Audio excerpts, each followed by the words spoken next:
नगर के सबसे प्रतिष्ठित क्षेत्र में स्थित आशा बालिका छात्रावास किसी भव्य महल से कम नहीं लगता था। ऊंची दूधिया इमारत जिसके चारों ओर करीने से सजे बगीचे थे और प्रवेश द्वार पर हमेशा एक विनम्र द्वारपाल खड़ा रहता था।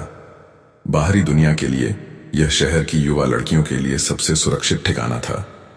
यहाँ रहने वाली छात्राएं बेहतरीन शैक्षणिक संस्थानों में पढ़ती थीं और उनके माता पिता हजारों मील दूर बैठकर भी निश्चिंत थे कि उनकी बेटी एक सुरक्षित और अनुशासित माहौल में है।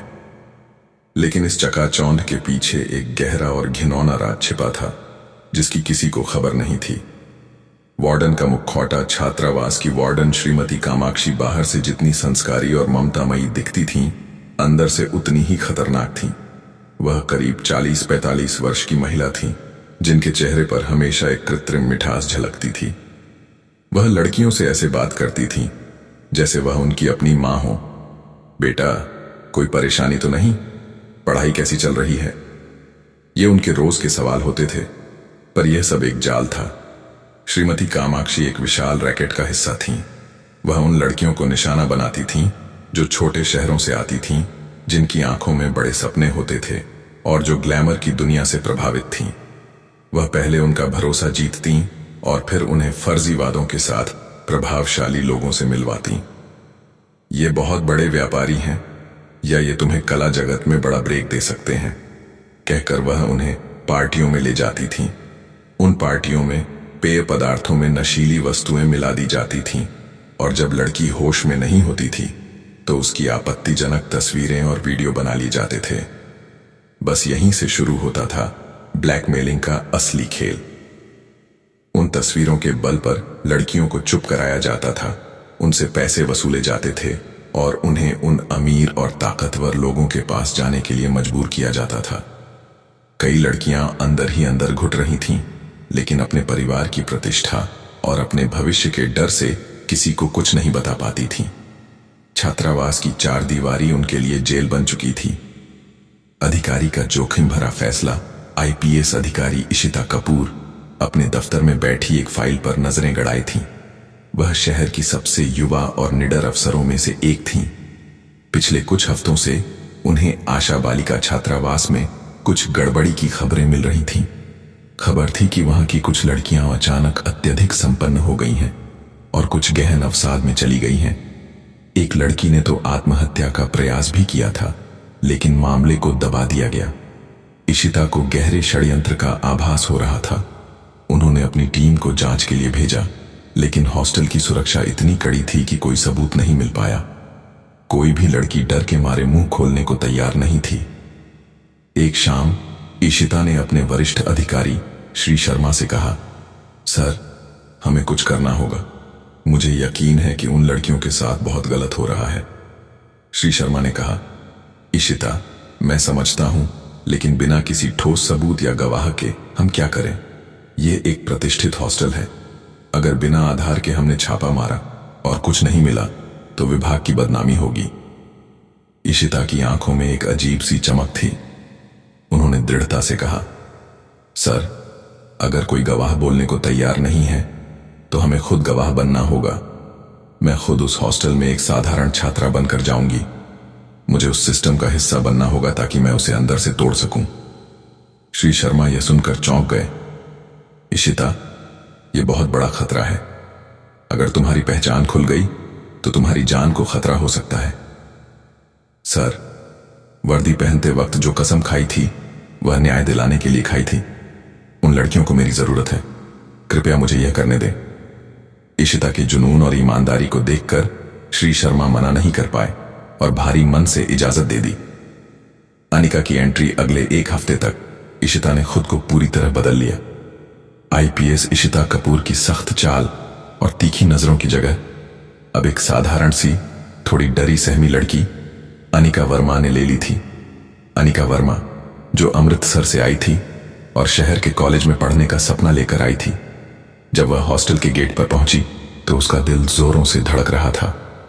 यह डर किसी अपराधी का नहीं बल्कि पकड़े जाने का था। श्रीमती कामाक्षी ने उसे देखकर अपनी शहद सी मीठी मुस्कान बिखेर दी। ओह, तो तुम हो अनिका? आओ बेटा, बैठो।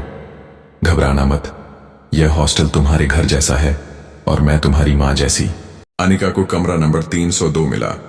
उसकी रूममेट का नाम सोनल था, जो एक बिंदास और चुलबुली लड़की थी जिसे पार्टियों का शौक था। सोनल ने आंख मारते हुए कहा, वार्डन से बचकर रहना। दिखती बड़ी स्वीट है पर है बड़ी हिटलर। अनिका ने जानबूझकर अपनी बातों में यह जताना शुरू कर दिया कि वह भी मॉडलिंग करना चाहती है और उसे पैसों की जरूरत है। उसने सोनल से दोस्ती बढ़ाई और अपने झूठे सपनों का जिक्र किया। यार सोनल, काश मुझे भी कोई अच्छा काम मिल जाता।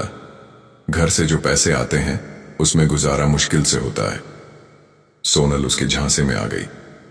टेंशन मत ले, मैं बात करूंगी कामाक्षी मैम से। उनकी बहुत जान पहचान है। मिंजाल बिछाया गया। 2 दिन बाद ही श्रीमती कामाक्षी ने अनिका को अपने दफ्तर में बुलाया। उन्होंने मुस्कुराते हुए कहा, अनिका बेटा, मैंने सुना तुम काम ढूंढ रही हो। तुम अच्छी लड़की हो। मेरे एक बहुत अच्छे दोस्त हैं, प्रोडक्शन हाउस के मालिक हैं। मैंने तुम्हारे बारे में उन्हें बताया है। वह तुमसे मिलना चाहते हैं। अनिका का दिल धक से रह गया। खेल शुरू हो चुका था। उसने चेहरे पर खुशी और हैरानी के भाव लाए। सच में ma'am, thank you so much. Relax बेटा, इस सप्ताहांत एक पार्टी है, वहीं पर वह तुमसे मिलेंगे। पार्टी शहर के एक फार्म हाउस पर थी। माहौल में शराब और सिगरेट का धुआं भरा था। श्रीमती कामाक्षी ने अनिका को श्री मेहता, एक अधेड़ उम्र के आदमी से मिलवाया। श्री मेहता ने अनिका को गंदी नजरों से देखा और कहा, हेलो ब्यूटीफुल, तुम में एक स्पार्क है। बातचीत के दौरान जब वेटर अनिका के लिए ड्रिंक लेकर आया तो उसे पता था कि इसमें कुछ मिला हो सकता है। उसने ड्रिंक हाथ में ली, लेकिन जैसे ही श्री मेहता का ध्यान भटका, उसने बड़ी सफाई से ड्रिंक पास रखे एक पौधे के गमले में डाल दी। वह पूरी पार्टी में नशे में होने का नाटक करती रही। आखिरी रात का दृश्य पार्टी वाली रात के बाद श्रीमती कामाक्षी को यकीन हो गया था कि अनिका अब उनके नियंत्रण में है। उन्होंने अनिका को बुलाकर कहा, श्री मेहता तुमसे बहुत प्रभावित हैं। वह तुम्हें अपनी अगली फिल्म में साइन करना चाहते हैं, लेकिन उनकी एक छोटी सी शर्त है। कैसी शर्त मैम? अनिका ने अनजान बनते हुए पूछा। श्रीमती कामाक्षी ने बेशर्मी से कहा, थोड़ा कॉम्प्रोमाइज तो करना ही पड़ता है। वह आज रात तुमसे अकेले में मिलना चाहते हैं, यहीं तुम्हारे कमरे में। बस 1-2 घंटे की बात है और तुम्हारी जिंदगी संवर जाएगी। अनिका को इसी पल का इंतजार था।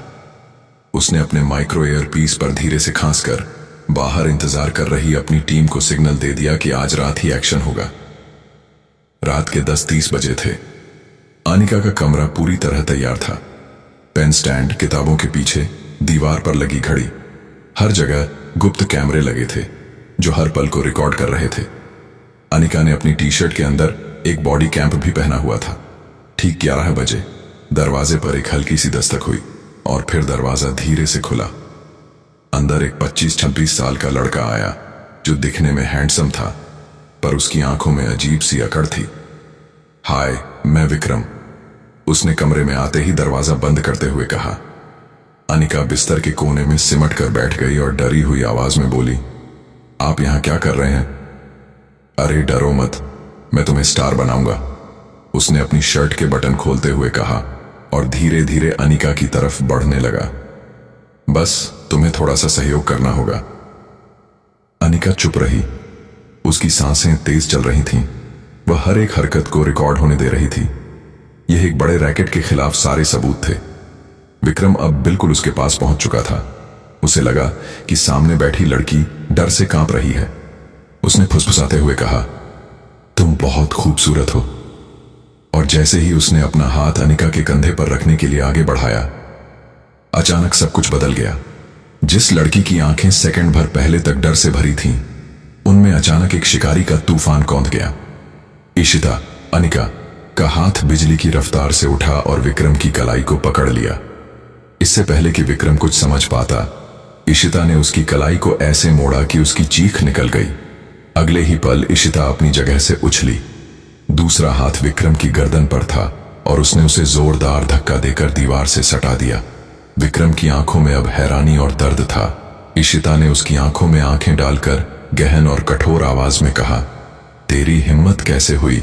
तूने किसे फंसाने की कोशिश की। वह पल भर के लिए रुकी और फिर गर्दन पर अपनी पकड़ और मजबूत करते हुए उसने अपने माइक्रो ईयरपीस पर फुसफुसाया, टीम ऑपरेशन न्याय की किरण सफल रहा। अंदर आओ।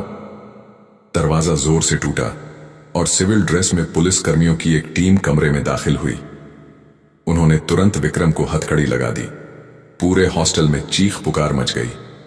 मिसेस कामाक्षी दौड़कर आईं, लेकिन उन्हें इशिता ने अपनी वर्दी दिखाई और कहा, आईपीएस अधिकारी इशिता कपूर, मिसेस कामाक्षी आप गिरफ्तार हैं। इशिता के अचानक बदले हुए रूप को देखकर सारी लड़कियां हैरान थीं। डर, हैरानी और फिर राहत के आंसू उनकी आंखों से बह निकले। सोनल, जो एक कोने में खड़ी थी, इशिता को देखकर फूट फूट कर रोने लगी। इशिता ने उसे गले लगाया और कहा, अब सब ठीक है, तुम सब सुरक्षित हो। इस एक जोखिम भरे कदम से इशिता कपूर ने हॉस्टल की दीवारों के पीछे छिपे अंधेरे को हमेशा के लिए खत्म कर दिया और कई लड़कियों को उस गंदे धंधे से आजादी दिलाई। अगर आपको यह कहानी पसंद आई हो तो हाथ जोड़कर निवेदन है कि चैनल को सब्सक्राइब करें, वीडियो को लाइक करें और कमेंट करके बताएं कि आपको यह कहानी कैसी लगी।